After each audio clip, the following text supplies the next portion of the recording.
Hello and welcome back to my studio. My name is Sarah and this is my painting journey. Today I want to talk a little bit about self-doubt and what to do when that painting is just not working out.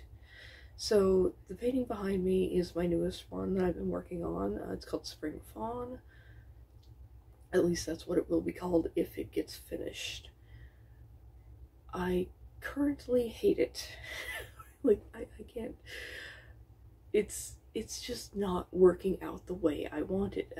Last night when I was finishing up, I absolutely despised it. It just was like the worst thing I've ever painted. I can't work greens.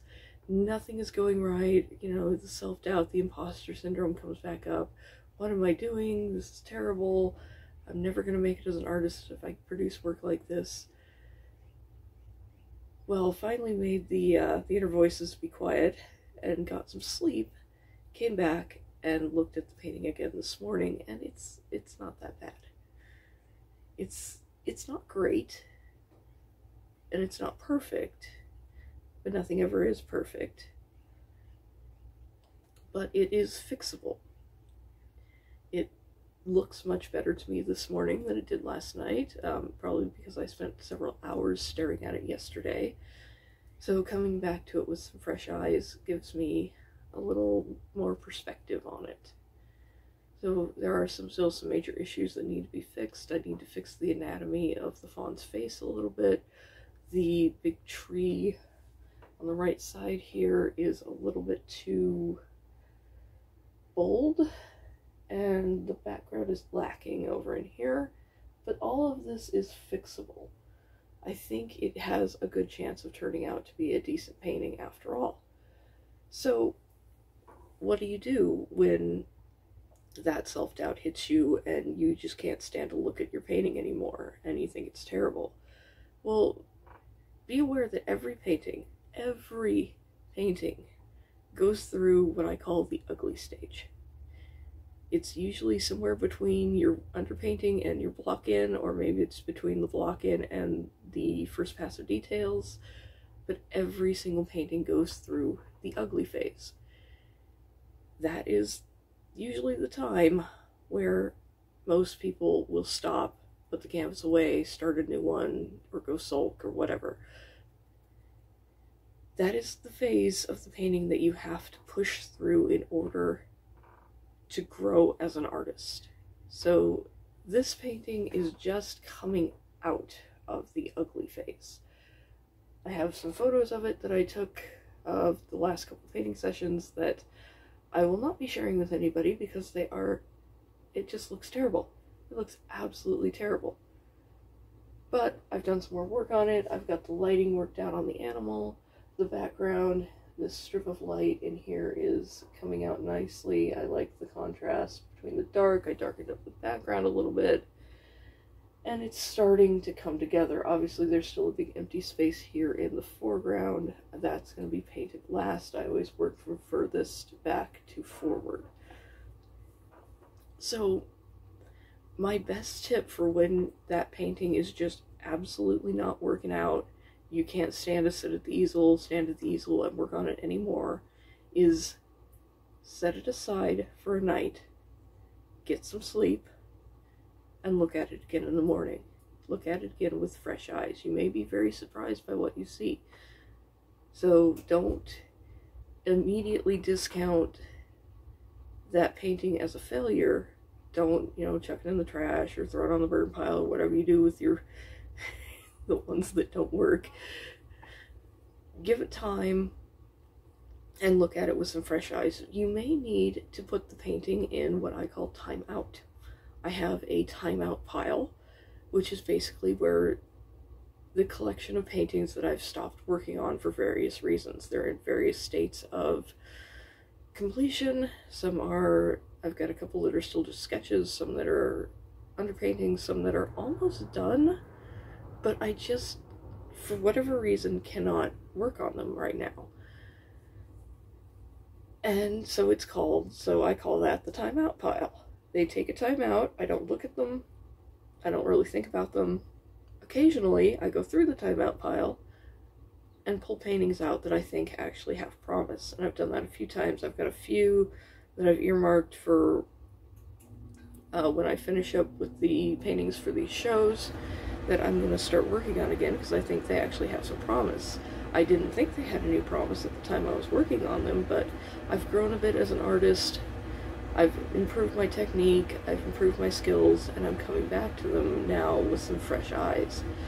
So that is what I can recommend when that self-doubt and that imposter syndrome hits you. Just push through it. Now this painting may be one that would go in the timeout pile. It probably would if I was not working on a deadline. The show that this is going to be entered in is coming up in February 16th, which is exactly 16 days away from now. So I have 15 days to finish this. The clock is ticking. I think I can do it. I can usually produce one painting a week at my current rate. It should be doable. Hopefully. So those are my thoughts on self-doubt. One more thing I wanted to bring you today is a quick book review of a book I received in the mail yesterday, entitled Secrets of Acrylic Landscapes Start to Finish.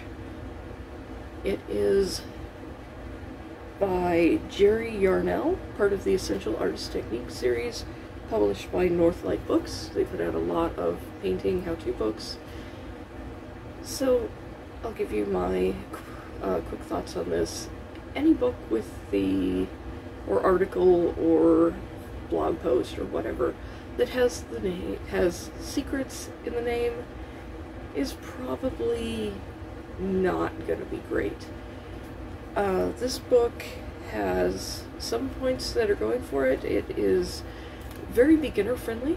He goes over different materials, why you use certain materials, not just that you should, but the why. Goes into terminology, including some terms that he uses, the author uses again and again in the book, and defines those in a glossary for you, so you can look back and see what does he mean by creamy paint or inky paint.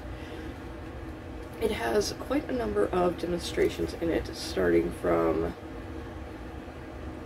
I can grab the table of contents here. Everything from grass to rocks to ocean waves to falling snow and leafy trees and clouds. So lots and lots of demonstrations. They are fairly basic, but they are beginner friendly. So, for example, I'll give you this, the clumps of grass tutorial. So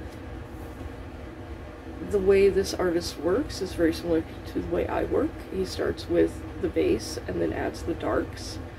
Working from dark to light, he begins to add shadows and light into it, adding highlights, midtones, finally coming into the brightest highlights, the finest details, into the finished piece, which has the tonal best, your best highlights, your darkest shadows, everything that you want to pop, basically.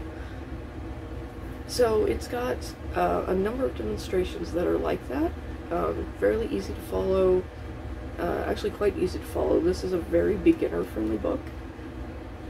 It is a small book.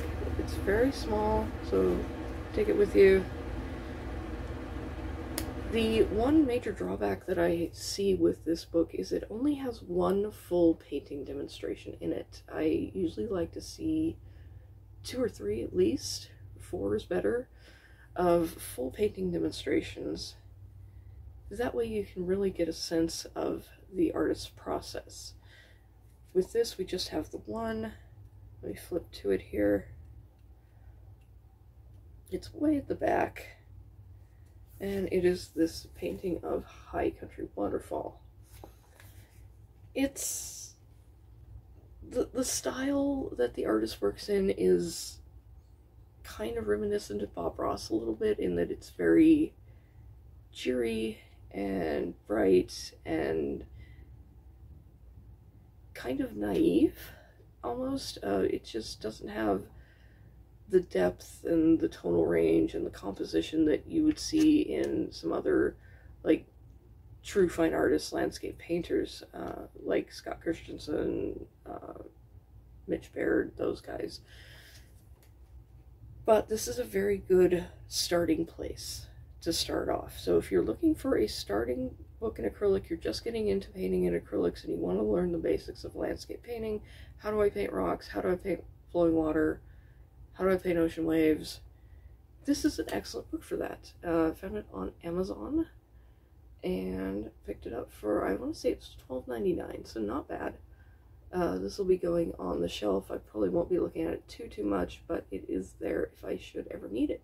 So that is my review of Secrets of Acrylic Landscapes, start to finish.